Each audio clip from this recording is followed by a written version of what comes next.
Kenapa? Karena untuk menghadapi dinamika bukan hanya Indonesia tapi juga internasional yang begitu keras nantinya ini diperlukan keputusan-keputusan yang kokoh di tingkat negara, yang utuh dan kokoh di tingkat negara. Itu yang selama ini saya sebut sebagai koheren.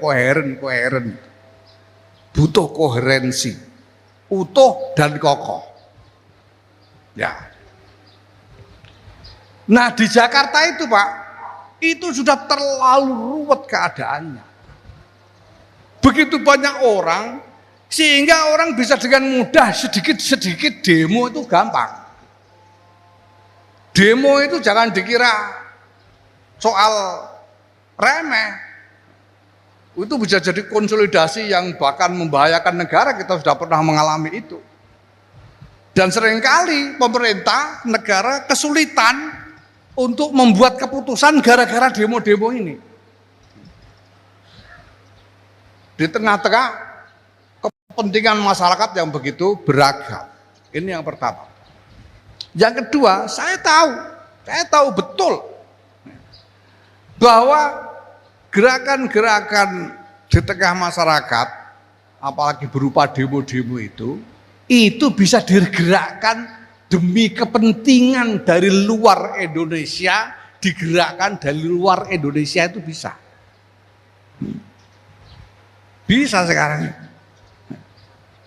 Amerika misalnya punya kepentingan terhadap Indonesia. Ya, itu bisa menggerakkan, membuat gerakan politik di Jakarta dari Amerika, itu bisa. Gitu. Nah, maka saya melihat ini masuk akal. Karena kalau di Kalimantan Timur itu nanti yang disuruh demo siapa itu mesti repot gitu.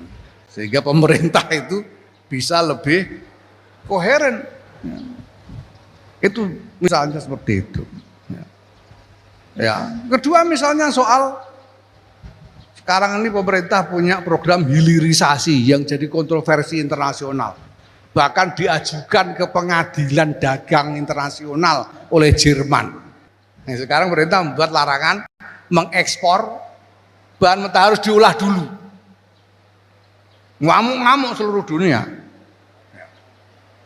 Ini perlunya apa ya? Saya melihat, loh, ini memang tidak harus kita lakukan. Kenapa? Ya. Karena pengalaman dari negara-negara lain itu ada negara-negara yang jadi kaya karena menjual bahan mentah. Saudi kaya karena menjual minyak mentah. Negara-negara Timur Tengah lain itu Emirat, Kuwait, Qatar kaya karena menjual bahan mentah. Amerika Latin juga sama. Brasil, Argentina, Venezuela dan lain-lain. Nah, ini bisa jadi naik penghasilannya sampai ke tingkat menengah. Tapi masalahnya kemudian bahan mentah ini itu bisa habis. Ada lagi minyak. Nah, sama dengan sini. Karena kalau kalau bahan mentah habis, kita tidak bisa jualan apa-apa lagi ke luar negeri. Nah, padahal ini ancamannya jelas. Kita ini perkiraan kita sudah kesulitan dengan bahan mentah ini sekitar tahun 2035. Tahun 2035 itu kita sudah kesulitan. Ini adalah pemikiran yang datang karena melihat krisis di masa depan. Keputusan-keputusan yang diambil seringkali tidak mudah, sulit, tapi harus kita lakukan.